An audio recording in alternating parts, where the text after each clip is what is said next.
Hey, what's up guys? Sam here. I don't even know how it is August. How is it August? This isn't fair. We've been outside more this year than last year, and it still feels like time is absolutely flying, which means that we are here. We are in Apple season, and the first event of the fall in September is just around the corner. It's the iPhone event. So I want to go over everything you can expect to see. New iPhones, new Apple Watches, maybe even the new M1X MacBook Pro, and some other surprises as well. So let's go ahead and get started. So what are you waiting for? If you're excited for today's video, drop a like down below. It seriously helps me and the channel out. And click that subscribe button and turn on the bell for notifications so that you never miss a beat.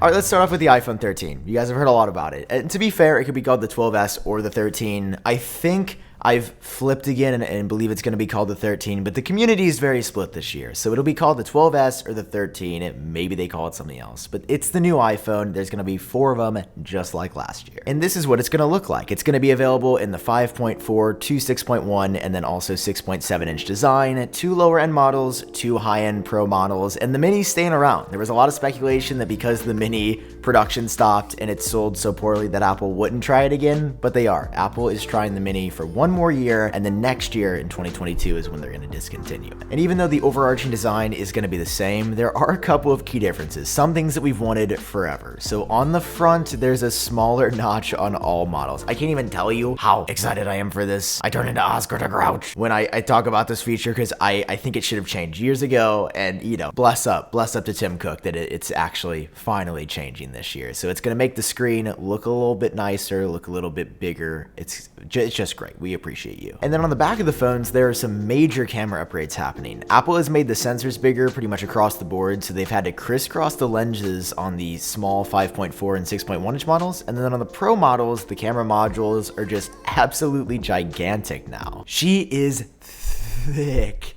this year, and I don't think that's a bad thing. I think that's going to translate to the best photos and videos we've ever seen on an iPhone, and potentially best in the industry, at least fingers crossed for that last part. The other fundamentals of the design are remaining the same. Lightning port on the bottom. We do not get USB-C on this year's iPhone. At this point, it's never happening, and I hate Apple for it, but it's never happening. And Touch ID didn't make the cut apparently, so it's just going to be Face ID to unlock your phone. So you know, I was like, maybe with the masks, everybody, you know, it works better with the newest software update, but I was like, Touch ID would be great. Nah, no Touch ID, just Face ID. I think Apple was also betting on the pandemic being over soon. As I mentioned, there's going to be 2 lower end models and 2 high end Pro models, and the Pro models are going to get some bonuses per usual. Obviously, the best in class camera systems. This year, all the models are getting better battery life, but specifically the Pros need bigger batteries for their flagship feature, which is 120 Hz Pro Motion displays. This is going to make the refresh rate of the content you see twice as high, meaning that scrolling is going to look like the screen is essentially stuck to your finger. It's something we've seen on the iPad, and it is out of this world good. Samsung, OnePlus, others have had it on their phones, and it's next level, but that takes a lot of battery power, so that's why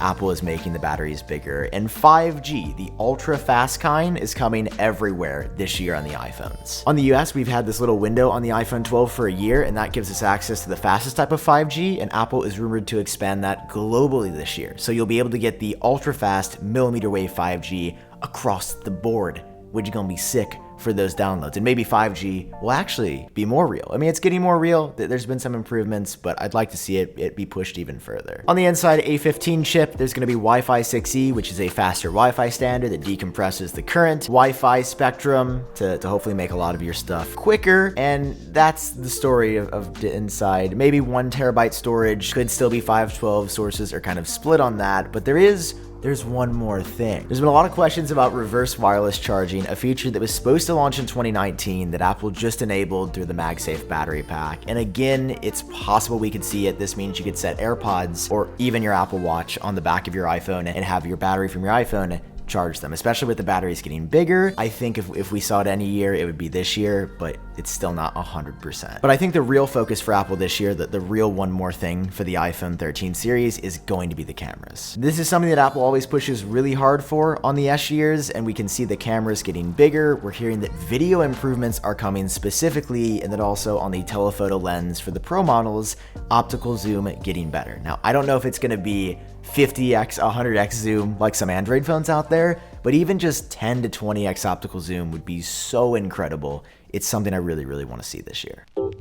You might be wondering why I'm in the shower. Well, it's because it's summertime. It's hot as hell outside, and WeVPN just started their summer sale. You guys know that VPNs help you stay safer and more anonymous online, and there's a reason I use WeVPN instead of everybody else. The guys over at WeVPN are a group of industry veterans that left all the other VPN companies doing sketchy stuff with your data in order to make a product that not only gets better every week, but that also cares about you. On top of that, WeVPN allows you to unblock content on now more than 350 streaming services around the world, meaning you can watch shows that aren't usually available in your area.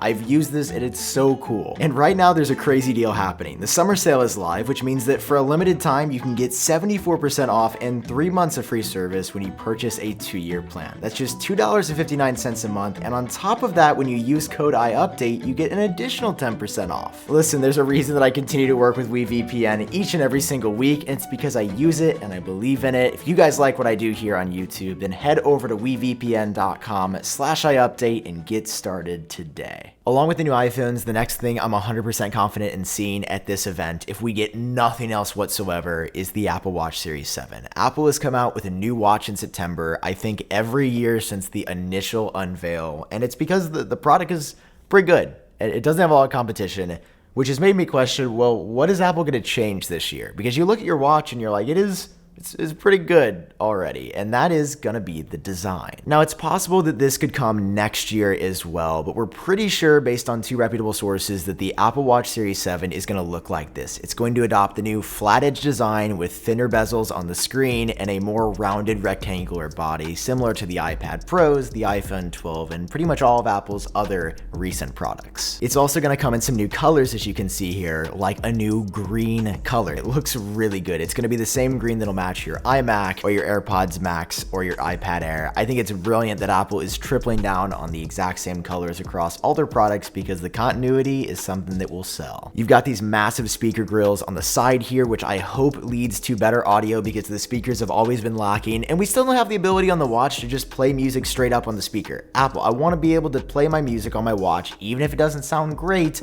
Sometimes I just need to bump to that new Kanye, alright? And actually, one last thing about the design here that I want to point out is that this screen is getting a huge upgrade. The lamination process is changing, so the screen should look even better on the Series 7, which makes me say, I mean, do we need a better screen? You're already looking at it like this, but you can tell Apple is kind of starting to run out of ideas, which is why, aside from the design, we haven't really heard what else is coming. Faster processor on the inside, that's something that we've heard. An upgraded Wi-Fi chip, potentially upgraded cellular connectivity. I speculate this could be 5G, but I don't think Apple can do that until the battery inside gets bigger. You might be able to find other channels that will tell you a horde of other rumors that are happening, but this is all that's credible, is some fresh internals and a new design. There is nothing else that we've heard that's happening this year that is up to date, the latest information. So I know that that's kind of conflicting, but the new design will probably be enough to sell because we haven't gotten a new Apple Watch design ever since it came out in 2015. I think we're gonna see some other stuff as well. Most importantly is AirPods 3. These have been rumored forever, they have been leaked extensively, and we've had 3 separate reports from pretty credible sources that they are coming alongside the new iPhones. I wanna preface by saying that could be before the iPhones come out in September in a press release, it could be after in a press release, or it could be on stage at the event, and this is AirPods 3. AirPods 3 have a hybrid design between AirPods 2 and AirPods Pro, and they're rumored to have interchangeable ear tips or not. You could use an in-ear design for people that love it, like people that like AirPods Pro. I actually hate that, so I want to be taking the ear tips off and just taking it raw.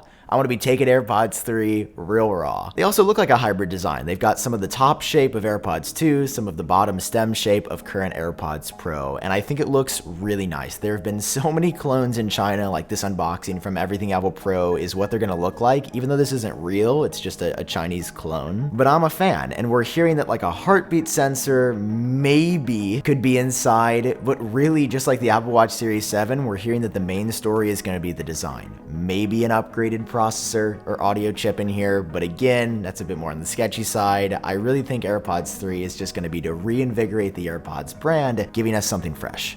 Even if that something fresh is literally just you smell it and you're like, oh, these are new AirPods. There's gonna be a new charging case on these as well because of the new design. It's gonna be more long than tall. So if you've been waiting to buy AirPods, I definitely wait. Like, these are absolutely coming within the next month or two. By far the biggest toss-up though for this event, what I could truly see is the one more thing that Apple throws in here, because again, we've heard it from credible sources. It's the M1X MacBook Pro. This is gonna be the first time we see the true power of Apple's silicon platform with their own chips inside. It'll be Apple designed with a fresh mini LED display, HDMI port returning, SD card slot returning, removing the touch bar, the great keyboard is back. This is basically Apple fixing everything that we hated about the 2016 redesign, with ports that we actually use and a better screen and a better processor. It's something that we've waited for forever. Like, I am beyond stoked for this product. And I think realistically, it's not gonna come at this event. I think it'll come at a second event in October or November.